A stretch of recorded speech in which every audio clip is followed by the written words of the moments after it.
Alors, une des questions qu'on nous pose souvent, c'est qu'est-ce qu'on pense de l'IA, de l'intelligence artificielle dans notre pratique médicale. Il faut savoir que, évidemment, c'est un bouleversement pour tout le monde, que ce soit des médecins, des ingénieurs, tout le monde est affecté par l'intelligence artificielle. Maintenant, la question, c'est pas de savoir qu'est-ce qu'on en pense, c'est qu'est-ce qu'on en fait. Et plusieurs choses. Déjà, j'ai eu la chance d'avoir collaboré avec mes confrères que j'aimerais nommer Loïc Van Dieren.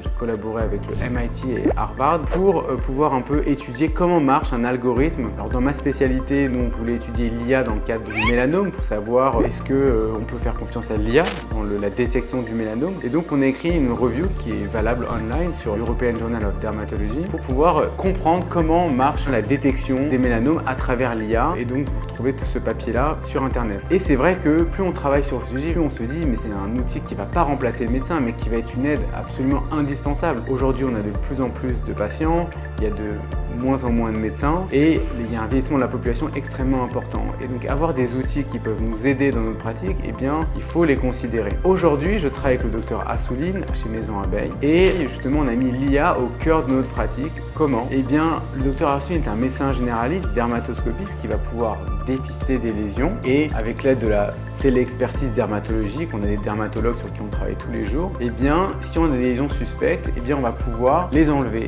Et justement, dans cette catégorie de suspects, aujourd'hui, on a des machines qui permettent d'analyser le corps entier, qu'on appelle des cartographies cutanées corps entier, c'est-à-dire qu'on va photographier absolument tout le patient en 360 et on va faire des mosaïques des lésions. Et ensuite, si on a une lésion qui nous paraît suspecte, eh bien, on va l'analyser avec un dermatoscope qui, dedans, a de l'intelligence artificielle et il va nous coter de 0 à 1 la probabilité, en tout cas s'il y a une suspicion, donc avec différents types de couleurs. Jaune, c'est pas suspect, c'est bénin, donc il leur paraît bénin. On a une zone grise et une zone rouge qui paraît très bénin. Ça va être une aide au diagnostic qui fait que si c'est rouge et que nous on pense que c'est aussi suspect, eh bien ça va nous pousser à enlever la lésion plutôt que de faire une surveillance simple. Et eh bien en 1 an et demi, là on est en train justement d'écrire un papier sur la collection de nos données et de pouvoir voir la corrélation entre l'intelligence artificielle trouvée par la machine et ce qu'on a enlevé et l'analyse histologique qui est le gold standard pour dire s'il y a un cancer ou pas. Et donc on a plus de 400 cancers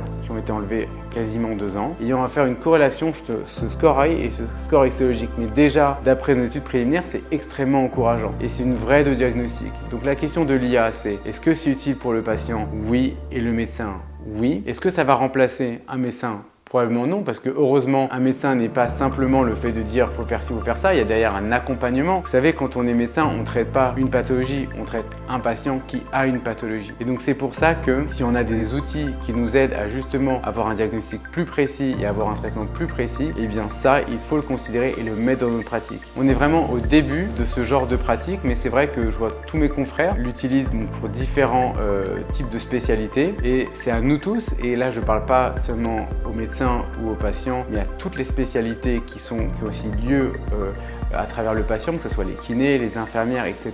Utiliser l'IA dans notre pratique, eh bien, ça peut être extrêmement important pour gagner en termes de rapidité, d'efficacité et pour aller droit au but avec nos patients.